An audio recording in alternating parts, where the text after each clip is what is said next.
Property کام نہیں آ رہی ہے، اولاد کام نہیں آ رہی ہے، تو اپنے دوست کو بلایا اور کہا بھائی ہمارے 3 دوست تھے، اس تینوں میں سب سے اچھے دوست تم ہو، ہم تم کو اپنا بڑا قریبی سمجھتے ہیں، ذرا آپ ہماری مدد کریں، کتنی مدد کر سکتے ہیں؟ پہلے دوست سے بڑی امید لگایا کہ یہ ہمارے آخرت کا سفر آسان کر دے گا، مدد کر دے گا، تعاون کرے گا۔ کہنے لگا کہ آپ میری کتنی مدد کریں گے؟ اس نے کہا، دوست نے کہا آپ پرواہ نہ کریں، آپ مر گئے، مرنے کا انتظار ہے، آپ مریں گے تو آپ کے کفن کا انتظام میرے ذمہ ہوگا۔ اللہ کے نبی صلی اللہ علیہ وسلم فرماتے ہیں وہ مرنے والا کہتا ہے بیوقوف، ساری زندگی کا بدلہ یہ انسان، میں نے تیری دوستی میں ساری زندگی گزار دی اور آج مجھے کام پڑا ہے تو صرف میرے کفن کے کام کرتا ہے، کفن تو کوئی فقیر ہے دوسرا بھی ہم کو دے دے گا، فری فنڈ میں مل جائیں گے، نکل جائے یہاں سے۔ دوسرے دوست کو بلایا، دعا کرو اللہ یہ نوبت نہ آئے میرے بھائیوں، یہ بڑا کٹھن سفر ہے، یہ سفر آسان ہے، آپ سواری نہیں ہے، گاڑی خراب ہو گئی، روڈ پر کھڑے ہیں، ممکن ہے چاہے کوئی سفر کا کوئی چلنے والا گاڑی والا آپ کو بیٹھا دے، آپ کی ساری مشکلات حل ہوتی ہیں، لیکن یہ سفر جس کی ابتدا موت سے ہے اور انتہا جنت یا جہنم ہے، اس سفر میں کوئی آپ کے کام آنے والا نہیں۔ اللہ نے فرمایا پہلا دوست کا کفن کا انتظام کروں گا، دوسرے دوست کو بنایا، کہا بھائی میرے 3 ہی دوست تھے، ایک دوست بڑا نمک حرام بے وفا نکلا، وہ کہتا ہے تم مر جاؤ گے تو میں تمہارے کفن کے انتظام میں کروں گا، اب مجھے بہت پریشانی ہے، آپ بتائیں میرے کتنی کام آ سکتے ہیں، آپ کتنی خدمت کر سکتے ہیں، میرا کتنا تعاون کر سکتے ہیں؟ دوسرے دوست نے کہا پرواہ نہ کرو، ہم پہلے دوست کی طرح نمک حرام غدار بے وفا نہیں ہیں، ہم آپ کے بڑے وفادار دوست ہیں، آپ مر گئے، انتظار کرتے موت آئی، میں نہلاؤں گا، دھلاؤں گا، کفناؤں گا اور وہ دیکھیں قبرستان تک آپ کو پہنچاؤں گا اور وہاں کھٹے میں ڈال کر کے دفنا کر کے واپس آ جائیں گے۔ کہتا ہے بیوقوف، تجھ سے اچھا جب پہلا دوست تھا، کم سے کم وہ مرنے کے بعد زمین پر رکھنے کے لیے تیار تھا، اور تو ایسا غدار نمک حرام دوست نکلا کہ ہمیں مٹی میں دفنا کر کے آنا چاہتا ہے۔ اللہ سے فرمایا بھگایا واپس جاؤ، اب تیسرا دوست لاتا ہے، تیسرا دوست آیا، کہا بھائی 3 ہی دوست ہیں، پہلا دوست بڑا بے وفا نکلا، چند میٹر کفن دینے کے لیے تیار، اس کے علاوہ کوئی ہیلپ نہیں کر پاتا، اور دوسرا کم وقت آیا، وہ کہتا ہے نہلا دھلا کے قبرستان میں دفنا دوں گا، یہ تیسرا دوست اب تم آخر تم بتاؤ کہاں تک کام آؤ گے؟ تیسرے دوست نے کہا پرواہ نہ کرو، ہم ابھی آپ کے ساتھ ہیں، موت کے وقت بھی آپ کے ساتھ رہیں گے، قبرستان میں بھی آپ کے ساتھ رہیں گے، قبر میں بھی آپ کے ساتھ رہیں گے، اٹھائیں گے جائیں گے حشر میں تو آپ کے ساتھ رہیں گے، ہم جنت تک کا جب فیصلہ نہ ہو جائے تب تک ہم آپ کا ساتھ دیں گے۔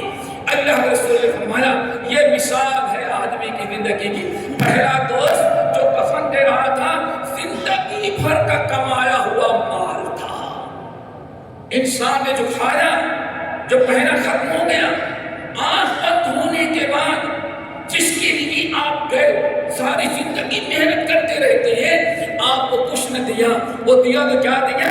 چند میٹر کفن دیا، اور اگر یہاں مر گئے تو فری بھی مل جائے گا آپ کو، اپنے پیسے کفن بھی آپ کو دینے کی ضرورت نہیں ہے۔ دوسرا دوست جس نے کہا کہ ہم آپ کے ساتھ نہیں، نہلائیں گے دھلائیں گے قبرستان تک لے کے جائیں گے اور جنازہ پڑھ کر کے مٹی میں قبر کے کھڈے میں دبا کر کے واپس آ جائیں گے۔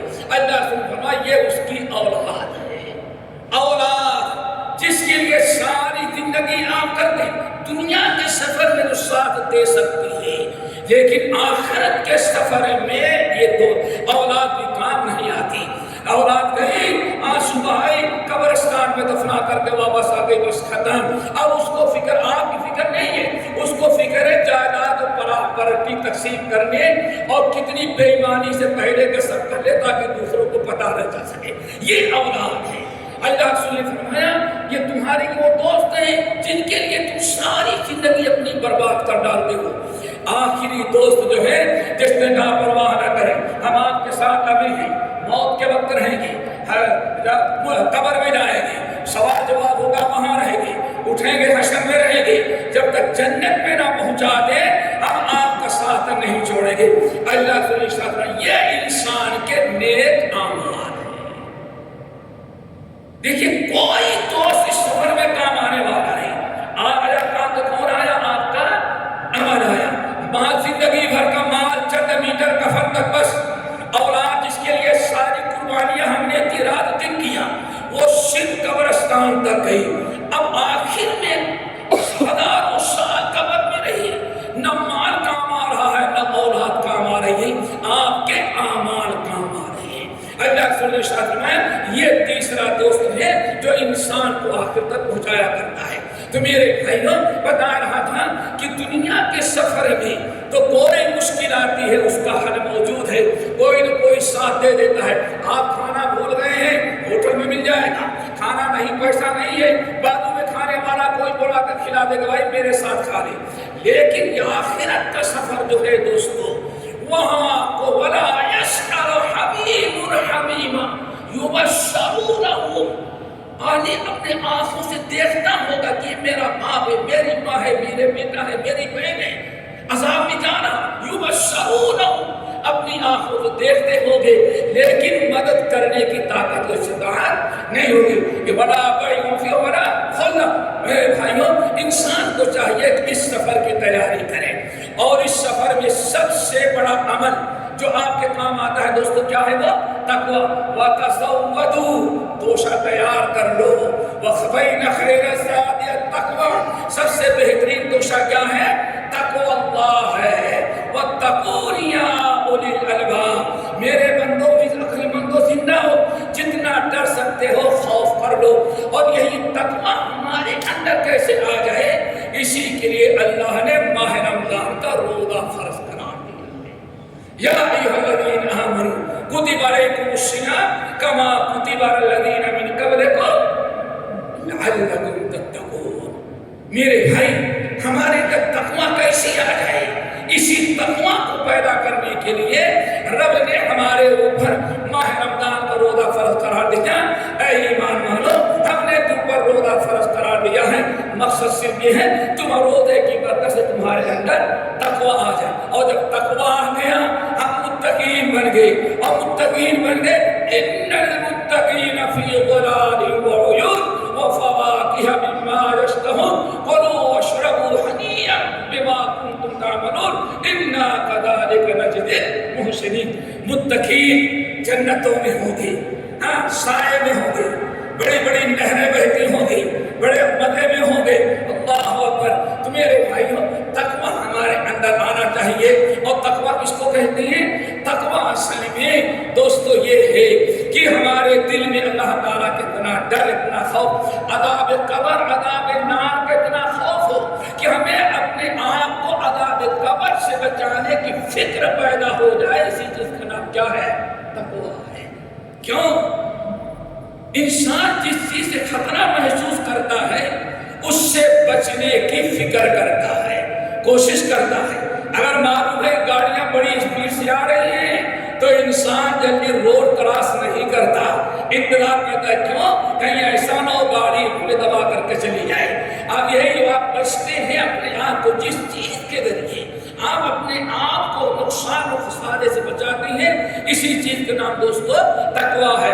اور عذاب قبر سے بچانے والا عمل والی چیز ایمان اور عمل صالح، گناہوں سے بچنا ہے۔ اگر ہمارے اندر تقوی آ جائے یعنی ہم برائیوں سے بچیں اور نیک اعمال کریں، جیسے کہ روزہ ہمیں سبق سکھلاتا ہے، یا ایھا الذین آمنوا کتب علیکم الصیام کما کتب علی الذین من قبلکم لعلکم تتقون۔ اگر ہمارے اندر تقوی آ گیا تو ہمارا سفر آخرت بڑا آسان ہوتا ہے۔ حضرت ابو ہریرہ رضی اللہ تعالیٰ عنہ کہا جاتا ہے سارے 1,40,000 صحابہ کرام میں سب سے زیادہ حدیث یاد کرنے والے ابو ہریرہ رضی اللہ تعالیٰ عنہ ہیں۔ ان حضرات کو فکر تھی اس سفر کی، موت کا وقت ہے، بستر پہ لیٹے ہوئے ہیں، رونے لگے، زاروں کتاب رو رہے ہیں۔ لوگوں نے پوچھا کیوں رو رہے ہیں؟ یار اس بیوی کے بیوہ ہو جانے کا ڈر ہے، ہم اس کو اپنی بہن بنائیں گے، بچوں کے لاوارث ہونے کا ڈر ہے، آپ فکر نہ کریں، ہم اپنے بچوں کی طرح آپ کے بچوں کی دیکھ بھال کریں گے۔ حضرت ابو ہریرہ رضی اللہ یہ چھوٹے چھوٹے بچے ہمارے یتیم ہو جائیں گے، ان کی کون دیکھ بھال کرے گا؟ ہمیں اس پر رونا نہیں آ رہا ہے، بیوی کا بھی مالک اللہ ہے، بچوں کا بھی مالک اللہ ہے، ہمیں رونا اس بات کا ہے سیجاد قلیل و سفر طویل۔ اب یہ آخرت کا سفر، دنیا کا سفر تو طے کر چکے ہیں، آخرت کا سفر بہت لمبا ہے اور توشہ ہمارے پاس بہت ہی تھوڑا ہے۔ ڈر لگا ہوا ہے کہ پتہ نہیں توشہ آخرت تک کام آئے یا توشہ وہاں کام نہ آئے، تو ہمارے اندر فکر ہو دوستو توشے آخرت کی، اور سب سے بڑا توشہ کیا ہے؟ تقوی اللہ اور ایمان عمل صالح۔ وَتَزَوَّدُوا فَإِنَّ خَيْرَ الزَّادِ التَّقْوَىٰ وَاتَّقُونِ يَا أُولِي الْأَلْبَابِ۔ میرے بندو ہم سے ڈر لو، ہماری ناراضگی سے بچاؤ، ہماری فرما برداری کر لو، نیک اعمال کر لو، تاکہ مرنے کے بعد تمہارا سفر آسان ہو۔ اللہ ہم سب کو ان کی توفیق نصیب فرمائے، اور خود دعا کیا کریں۔ ایک تو دعا روزہ رکھیں، اور دوسری دعا کیا ہے؟ اللہم انی اسألک الہدی والتقی والعفاف والغنی۔ اللہ ہمیں تقوی عطا کر دے، اللہم آت نفسی تقواہا، دعا بھی کریں اور دعا بھی کریں، اور ضرور اللہ تعالیٰ مانگنے والوں کو دیتا ہے۔ اللہ سب کو ان کی توفیق نصیب فرمائے، باقی انشاءاللہ اگلے ہفتے اقول قولی ھذا واستغفر